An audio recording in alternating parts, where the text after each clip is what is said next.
오늘 정치권에는 어떤 이슈들이 있는지 정미경 전 국민의힘 최고위원 이승훈 변호사와 함께 집중 분석해 보겠습니다. 어서 오십시오. 안녕하세요. 네. 안녕하세요. 네. 검찰이 이재명 민주당 대표의 최측근인 정진상 당대표 정무조정실장에 대한 사정 구속영장을 청구하면서 강제 수사에 속도를 내고 있습니다. 먼저 여야 반응 듣고 대담 시작하도록 하겠습니다. 지금 이 대표께서 하실 일은 대장동이 국민의힘 게이트이고 윤석열 후보가 몸통이라고 뻔뻔하게 주장하셨던 분 아닙니까? 이젠 최측근 2명이 구속되었거나 구속 대기 중이니 그에 대한 입장을 밝혀주시기 바랍니다. 저희들은 탄압으로 보고 있고 이리 가나 저리 가나 뭐 무조건적인 사법 처리를 하는 그런 그림을 그려놓고 거기에 맞춰서 지금 수사를 하고 있다. 저는 정진상, 김용의 두 분에 대한 사법 처리가 궁극적으로는 이재명 당대표를 겨냥하고 있어서 이건 공동으로 대응해야 될 일이고. 네, 국민의힘에서는 그러니까 이재명 대표 몸통론을 제기하면서 파상 공세를 펼치고 있는 상황입니다. 이에 반해서 민주당은 이번 검찰 수사가 정권 차원의 기획 수사이자 야당 탄압이다 이렇게 강력하게 반발하고 있는데 현 상황 어떻게 보고 계신지 여쭙겠습니다. 먼저 위원님 어떻게 보시고 계십니까? 뭐 야당 탄압은 아닌 거 이제 뭐 많이 아시고요. 지금 그 이재명 대표의 최측근 2분이 이제 한 분은 구속되었고 그다음에 지금 한 분은 이제 영장 청구된 상태에서 실질 심사를 기다리고 있는 상황이잖아요. 근데 사실 그 유동규 씨하고 남욱 변호사가 그 진술을 하지 않으면 사실 영장 청구도 저는 못했을 것 같아요. 근데 지금 그 같이 함께 했던 그 어제의 동지들이 다 지금 얘기를 하고 있는 거예요. 네. 예를 들면 뭐 대장동이나 위례 신도시나 그 사전에 다 사업자를 미리 선정해 놓고 그다음에 쇼하듯이 이제 나머지 절차를 밟고 결국은 뭐 수천억의 지금 돈을 벌게 해준 그런 상황인데 그럼 대가를 약속했을 거 아닙니까? 대장동에서는 뭐 700억을 약속해서 저수지에다 묻어두는 것처럼 그렇게 해서 이제 거기서 필요할 때마다 돈을 꺼내 쓰는 방식으로 지금 했다라고 검찰에서 지금 보고 있는 거고요. 그다음에 김용 그 구속된 그분에 대해서는 다 아시겠지만 그 역시 돈을 유동규 씨한테 요구해서 기본적으로 돈이 뭐 6억 얼마인지 이렇게 갔다고 되어 있고 그다음에 디테일하게 그 증거가 이미 확보된 상태입니다. 왜냐하면 그 영장에 보니까 그 돈을 준비하는 과정, 그다음에 그 돈을 전달한 과정, 왜냐하면 현금이 그 수십억이 왔다 갔다 하면은요, 그 수표처럼 추적이 다 되는 돈들이거든요. 그러니까 이제 그 정도 되면 어느 정도 입증이 됐기 때문에 김용 씨에 대해서는 이미 그 구속영장이 발부가 된 거고요. 저는 그 마찬가지로 이 정진상 비서실장에 대해서도 그 영장이 그 발부될 거라고 보고 있습니다. 네, 정진상 정무조정실장에 대한 구속영장이 발부될 것이다 이런 전망까지 해주셨습니다. 일단은 몸통 얘기하니까 오랜만에 듣는 얘기인데요. 그럼 누가 몸통일까에 대해서 한번 생각을 해봐야 되는데 지금 구속영장이 청구됐습니다만 정진상 씨에 대해서는 1억 4천이잖아요. 그런데 유동규 본부장은 유원홀딩스에서 35억을 받고 그중에 11억을 전처하고 현처에게 줬다는 거잖아요. 그럼 몸통이 누군지 모르겠어요. 유동규 본부장은 억울해서 진술을 바꿨다고 하는데 유동규 본부장이 훨씬 더 많이 받았다는 거거든요.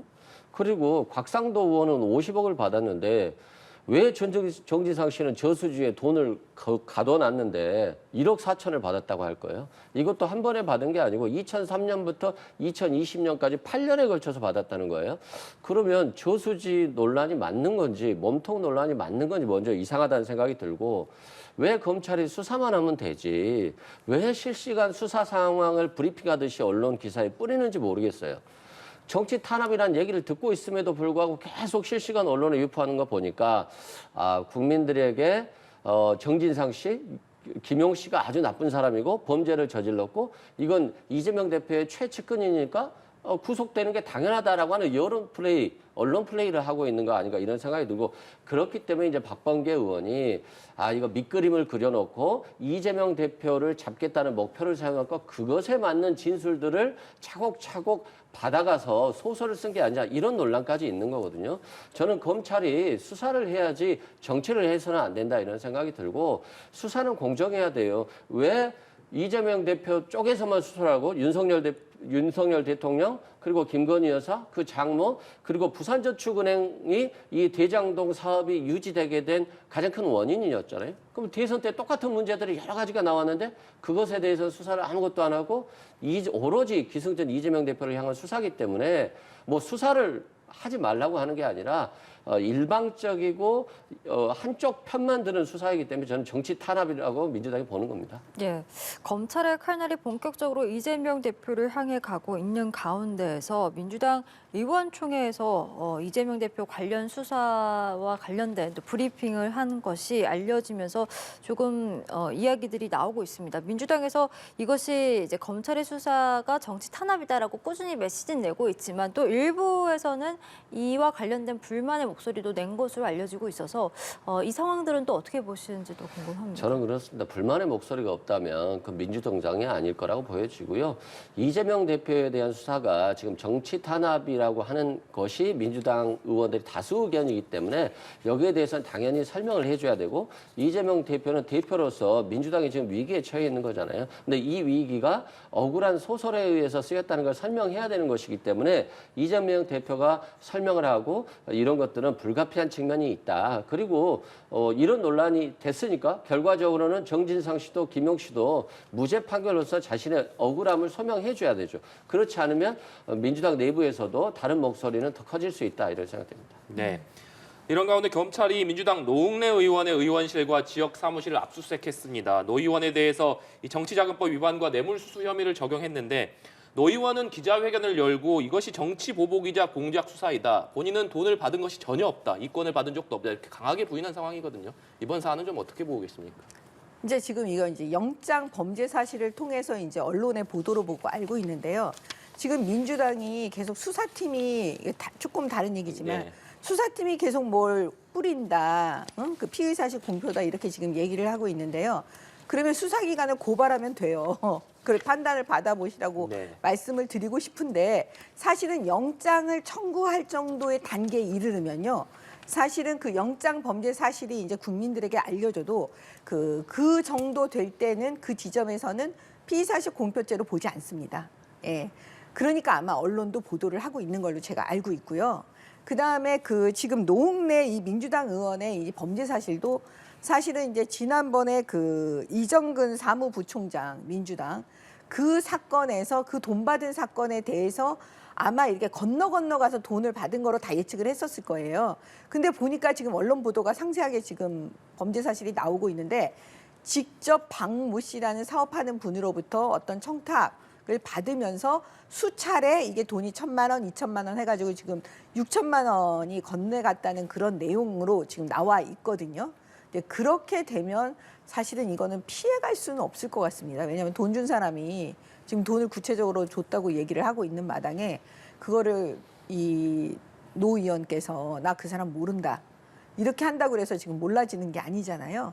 그러니까 이거는 뭐 수사를 더 통해서 조금 있으면 또 뭐 영장을 구속영장을 뭐 청구하든 왜냐하면 현역 의원이니까 그 이제 회기인 경우와 회기 아닌 경우를 분리해서 아마 그 검찰에서 하지 않을까 이렇게 봅니다. 네. 노 의원은 기자회견까지 열고 야당 위원이란 이유만으로 지금 정치 보복이자 뭐 공작 수사를 받고 있다 이렇게 반발을 했거든요.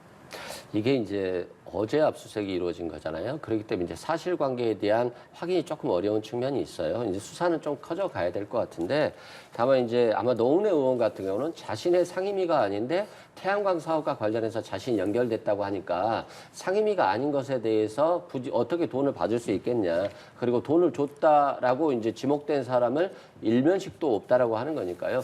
자신의 억울함을 자신의 정치 생명을 걸고 하겠다라고 하니까 한번 지켜봐야 될 것 같고요. 뭐 검찰의 수사도 어떻게 정치적인 언론 플레이 말고 좀 수사를 해서 잘못이 있으면 또 책임을 져야 되는 것이고 수사 결과는 조금 더 지켜봐야 될 것 같습니다. 근데 민주당이 그 노웅래 의원의 경우에는 민주당 전체가 방어하지를 않아요.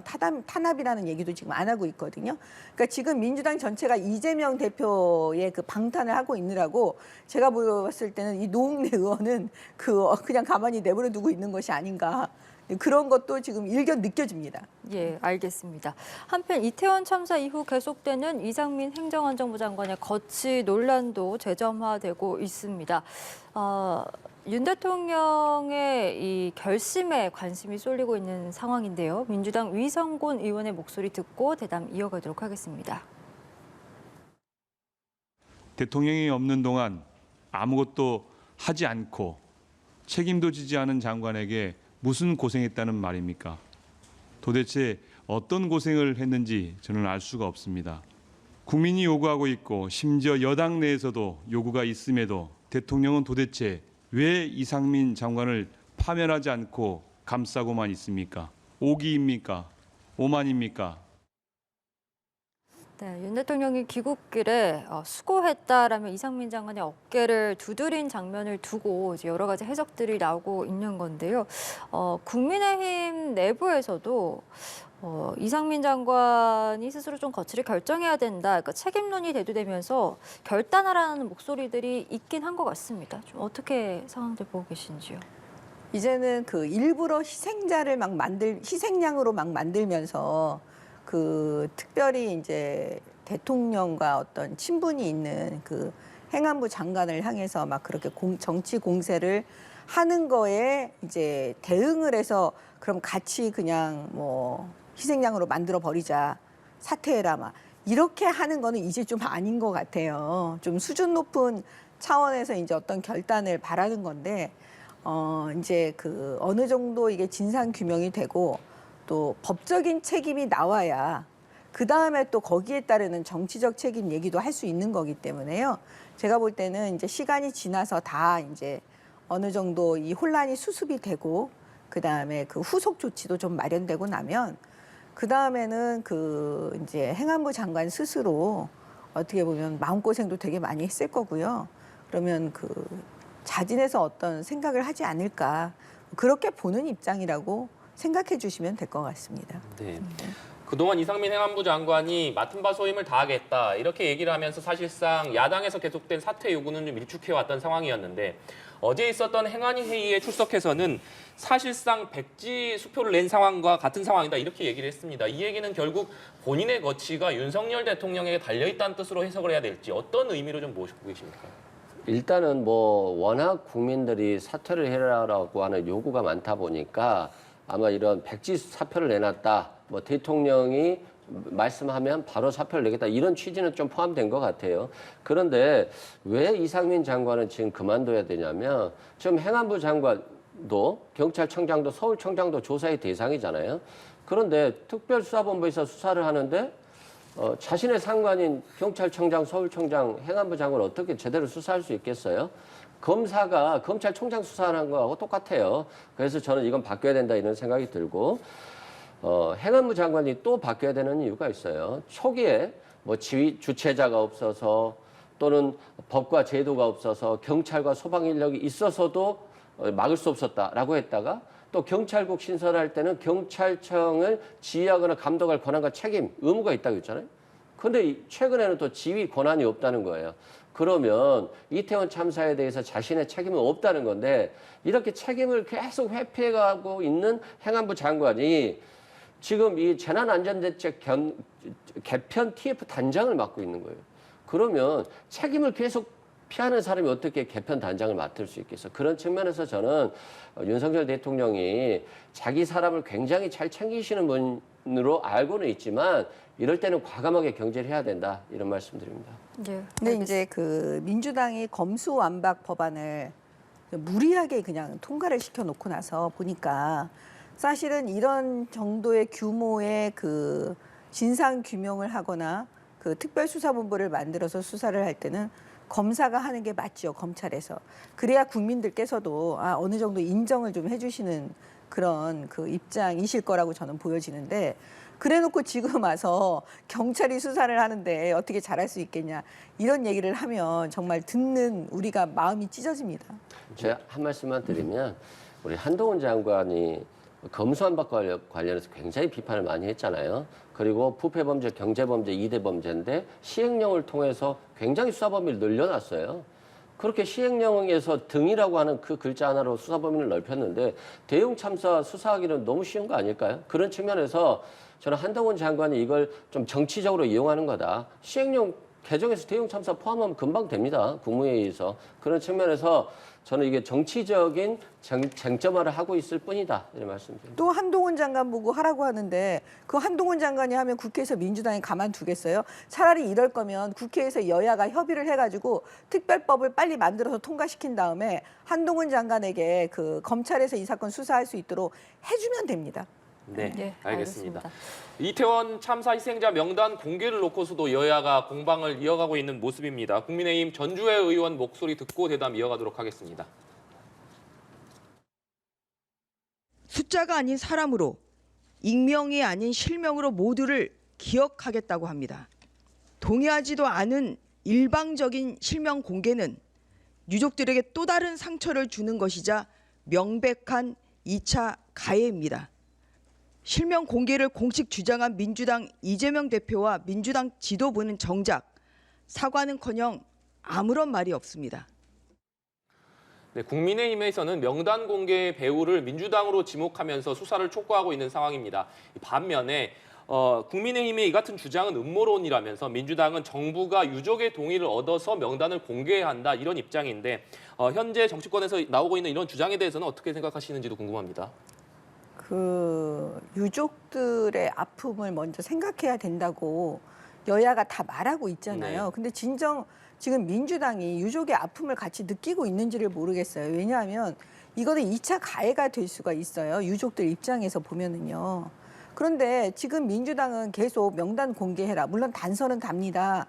유족의 동의가 있으면이라고요. 그래놓고 실제적으로 지금 명단 공개를 그 친야 성향을 가지신 분들이 지금 하고 있잖아요. 그러면 이런 상황이면 본인들이 책임을 져야지 그거에 대해서는 또 입장을 안 하고 궤변을 하고 있습니다. 정부가 동의를 얻어서 하라고. 아니 그런 얘기가 어디 있어요. 왜냐하면 지금 유족들은 제가 볼 때는 거의 대부분 그 동의를 하시지 않는 걸로 지금 알려져 있거든요. 그러면 민주당이 진짜 이거를 해서 관철을 시키고 싶으면 민주당 스스로 유족 한 분 한 분 다 찾아가는 노력을 해서 그러면 동의를 받아서 하시든지 해야지 저는 이런 식으로 그 궤변을 일삼으면서 하는 거는 정치 공세를 하려고 해도 이 아픔에 대해서는 하면 안 된다 이렇게 생각하고 있습니다. 네, 민주당 내부에서도 좀 이 명단 공개와 관련돼서는 좀 파열음이 있는 것 같긴 합니다. 저도 마찬가지예요. 뭐 예를 들어서 언론, 더 탐사라고 하는 곳에서 상업적으로 이용한다거나 명단을 공개하고 나서 떡볶이를 판매했다. 이건 굉장히 잘못된 겁니다. 그리고 이재명 대표도 마찬가지고 민주당도 마찬가지고 유족들이 동의가 있을 것을 전제로 해서 공개해야 된다는 것, 그것에 대해서는 틀림이 없고요. 다만 저는 이걸 한번 지적해보고 싶어요. 지금 국민의힘에서 자꾸 명단이 공개되면 2차 가해가 있다? 폐륜이다 이런 표현을 서슴없이 하고 있는데 이태원 참사 희생자들은 잘못한 게 하나도 없어요. 이 할로윈 축제에 갔다가 굉장히 어려운 상황에서 112 신고를 했음에도 불구하고 경찰이 제대로 구조를 못 해준 거잖아요. 그래서 사망한 거잖아요. 그러면 당연히 어떤 이름을 공개하면서 당연히 추모하고 기도하고 이런 것들이 원칙적인 거잖아요. 그런데 세월호 때도 성수대교 참사 때도 상품백화점 붕괴 사고 때도 다 당연스럽게 이름은 공개하고 추모를 했었는데 왜 갑자기 이 사건에 와서 갑자기 이름을 공개하면 폐륜이 되고 2차 가해가 되는지 모르겠어요. 이 희생자들은 잘못한 게 없다 말씀드리고 다만 이게 이미 국민의힘에 의해서 정쟁의 덫이 있는 거예요. 그렇기 때문에 유족의 동의는 필수적이고 민주당의 입장도 똑같다 말씀드립니다. 국민의힘이 얘기하는 거는요. 핵심은 유족이 동의하지 않으면 공개할 수 없다라는 겁니다. 그러면 유족이 동의하지 않았는데도 지금 더 탐사나 민들레나 이런 데서 이거를 공개하면 그걸 어떻게 받아들이겠습니까? 그러니까 그거는 폐륜이다 얘기가 거기서 그래서 나오는 거죠. 다른 의미로 나오는 게 아닙니다. 예, 알겠습니다. 주제를 좀 바꿔보겠습니다. 오늘부터 국회 예결특위 예산안 조정 소위가 가동이 됩니다. 여야 충돌이 더욱 거세질 것으로 보이는데요. 원내대표의 목소리 각각 듣고 대담 이어가도록 하겠습니다. 더불어민주당의 예상 칼질을 통한 대선 불복이 도를 넘고 있습니다. 더불어민주당은 문재인 대통령이 지켜내지 못한 탈청와대 공약을 윤석열 대통령이 이루어낸 것이 아직도 못마땅하고 배가 아픈 모양입니다. 예산안 심의를 놓고 정부와 여당이 보여준 행태가 목불인견입니다. 예산안을 본격 심사하기도 전에 준 예산안을 운운하며 설쳐대는 정부와 여당이 세상 천지에 어디 있습니까? 네, 민주당은 윤석열 정부가 제출한 예산안에 대해서 대대적인 칼질을 예고하고 있고 국민의힘에서는 예산 칼질을 통해서 지금 대선 불복을 하고 있다 이렇게 강조를 하고 있습니다. 이런 가운데서 과연 여야 협상이 가능할 것인가 어떻게 예상하십니까? 그 여야 협상이 거의 어려울 거로 보여져요. 왜냐하면 지금 예산 말고 법안도 정부가 내놓은 한 77건 정도 지금 그 법안에 대해서 민주당이 통과시켜 주지 않고 있거든요. 사실 정권은 교체가 됐는데 사실 완전한 정권 교체가 아니라는 게 지금 이 국회에서 다 보여주고 있어요. 그 강력한 힘을 갖고 있는 거대한 민주당이 지금 그 거의 횡포의 수준으로 지금 느낄 정도로 이제는 국민의 그 어떻게 보면 그 씀씀이 국민들에게 돌려드려야 되는 그 예산조차도 지금 그 막고 있거든요. 그러면 국민들께서는 이렇게 생각하실 것 같아요. 지금 그 정부가 올린 건 다 삭감하고 민주당이 본인들이 하고 싶어 하는 건 다 증액하고 지금 이러고 있는데 그러면 국회의원 급여는 왜 삭감하지 않냐? 또 이런 얘기까지 지금 나올 지금 지경에 이르렀거든요. 그래서 이런 부분은 민주당이 본인들이 거대한 야당이면 사실 그 거대하다는 그 부분에 대한 거대한 책임이 있다라는 거를 좀 알고 있어야 한다라고 말씀드리고 싶습니다. 네. 저는 지금 이 정치권이 증오의 정치를 하는 것 같아요. 대통령이 뭐 이 XX 발언을 야당이라고 얘기했듯이 또한 야당 대표에 대한 수사가 올인하고 있다 보니까 이게 뭐 경제를 살려서 외교를 살려서 대한민국을 이끄는 게 아니라 야당 대표를 죽여서 지금 지지를 올려야 되겠다. 이런 국민들이 이렇게 생각하는 분들이 상당히 많거든요. 이런 측면에서 저는 이 예산 문제도 너무 정치적으로 가는 건 맞는 것 같고 빨리 여야가 협치하고 서로 상생하면서 국민들의 삶을 보듬어야 되는데 너무 그렇지 못하기 때문에 저 스스로도 지금 정치권이 굉장히 국민의 불신을 쌓아가고 있다 이런 생각이 듭니다. 예, 알겠습니다. 저희 오늘 두 분 말씀은 여기까지 듣도록 하겠습니다. 지금까지 정미경 전 국민의힘 최고위원 이승훈 변호사와 함께했습니다. 오늘 말씀 고맙습니다.